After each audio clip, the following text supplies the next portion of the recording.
parents out of focus, lost in the depth of field, far, far from the protagonists. They were endearing extras, doubles devoted to the great work, the sacred script and its complicated staging. There were days when I felt orphaned, or, I'll say it in a more conciliatory fashion, like a child of the nation. I saw my parents for brief periods. It wasn't personal. Several friends found themselves in the same situation. "Where's your father?" they'd ask. "Somewhere in Cuba," you had to say. On how many rainy afternoons did I see grandparents from more or less normal families standing at the school door, with raincoats and umbrellas, calmly waiting? Grandfathers and grandmothers.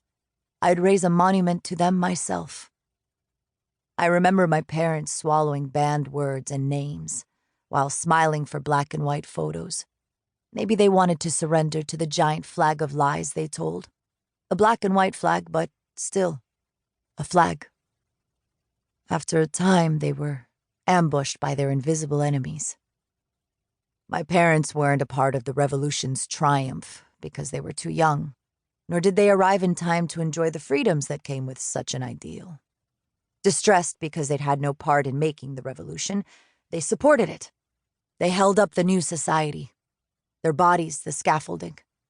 They were almost happy to take part, to be a voice in the great choir, part of the resistance. When they found themselves at the very center of that isolated generation, they were trapped. They couldn't find a way out. But, well, my dear listeners, let's listen to some music and take a break from everything I want to confess today.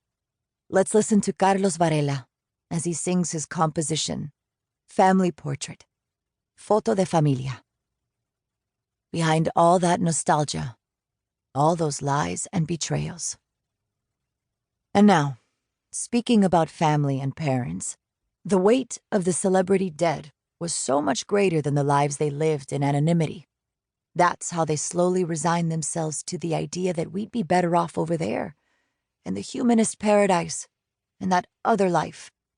How many times did we hear them say, in the middle of a meeting or in our living room or while standing in line, "It won't benefit me, no, but my daughter will have a better life."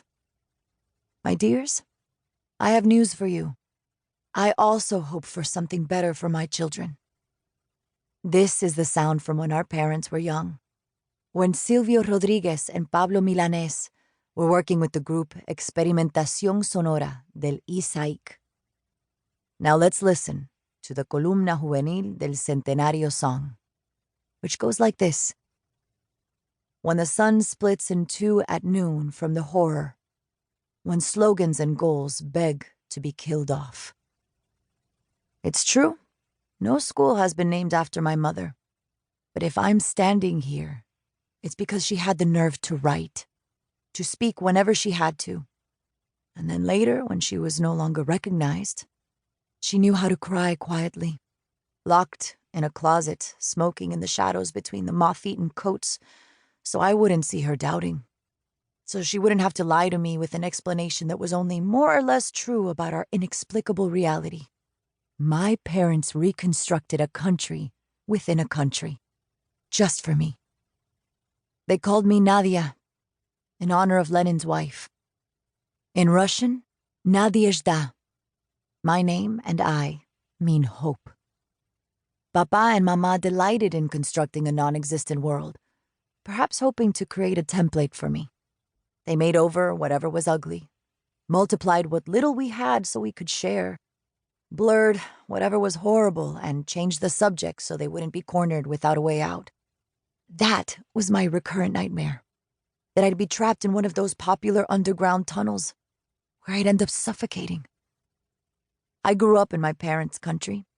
By the time I arrived, its inviolable borders were already drawn.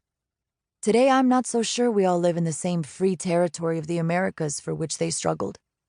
But the country in their heads was a marvelous place.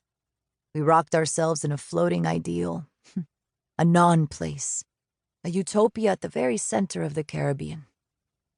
My mother's hands untangled unforgivable entanglements,